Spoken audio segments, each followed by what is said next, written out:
Welcome to ABC campus. आज हम company law के सब्जेक्ट में आई कैप के स्प्रिंग 2023 के अटेम्प्ट से एक पास्ट एग्जाम का क्वेश्चन डिस्कस कर रहे हैं। क्वेश्चन स्ट्रेट फॉरवर्ड है, थ्योरेटिकल के under the provision of companies act 2017 briefly describe the provisions related to the approval and authentication of the financial statement. तो 4 मार्क्स के लिए क्वेश्चन है, इसमें हमारे 4 पॉइंट्स एटलीस्ट शामिल होने चाहिए। तो आंसर हम अकॉर्डिंगली सेक्शन के मुताबिक स्पेसिफाई कर देंगे। तो कंपनीज एक्ट जो है उसमें फाइनेंशियल स्टेटमेंट के अप्रूवल और ऑथेंटिकेशन से रिलेटेड जो 4 पॉइंट्स, थोड़े से कुछ पॉइंट्स डिटेल में भी हैं, 4 पॉइंट्स असल में कवर होते हैं। पहली बात तो ये कि चाहे वो सिंपल एक सिंगल कंपनी की फाइनेंशियल स्टेटमेंट हो या कंसोलिडेटेड फाइनेंशियल स्टेटमेंट हो, वो अप्रूव्ड होनी चाहिए by board of directors of the company.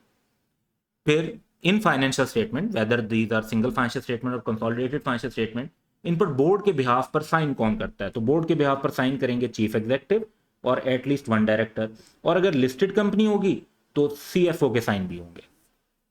फिर इसमें एक लॉ जो है वो एक्सेप्शन भी अलाउ करता है कि अगर चीफ एग्जीक्यूटिव पाकिस्तान में अवेलेबल नहीं है तो फिर फाइनेंशियल स्टेटमेंट पर 2 डायरेक्टर्स के साइन हो जाएंगे, यानी एक के तो पहले ही होने थे, फिर एक चीफ एग्जीक्यूटिव की जगह एक डायरेक्टर और ऐड हो जाएगा।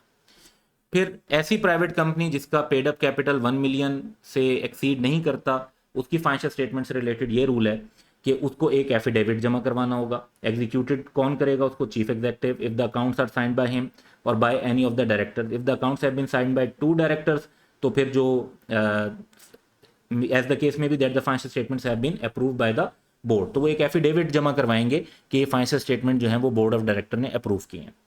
फिर लॉ एक सिंगल मेंबर कंपनी के लिए भी एक सिंपल रूल बताता है, जो कि बहुत ऑब्वियस भी है, मतलब ये रूल बताने की ऐसे जरूरत भी नहीं थी, कि फाइनेंशियल स्टेटमेंट जो सिंगल मेंबर कंपनी की होती हैं वो जो उसमें एक ही डायरेक्टर होते हैं और वही डायरेक्टर उसको साइन करेंगे। तो ये बात ऑब्वियस भी थी, लेकिन लॉ में फर्दर भी इसको क्लैरिफाई कर दिया गया। तो ये सिंपली 4 पॉइंट्स हैं जो इन 4 मार्क्स के लिए आप मेंशन करेंगे। That's all for today, have a good day.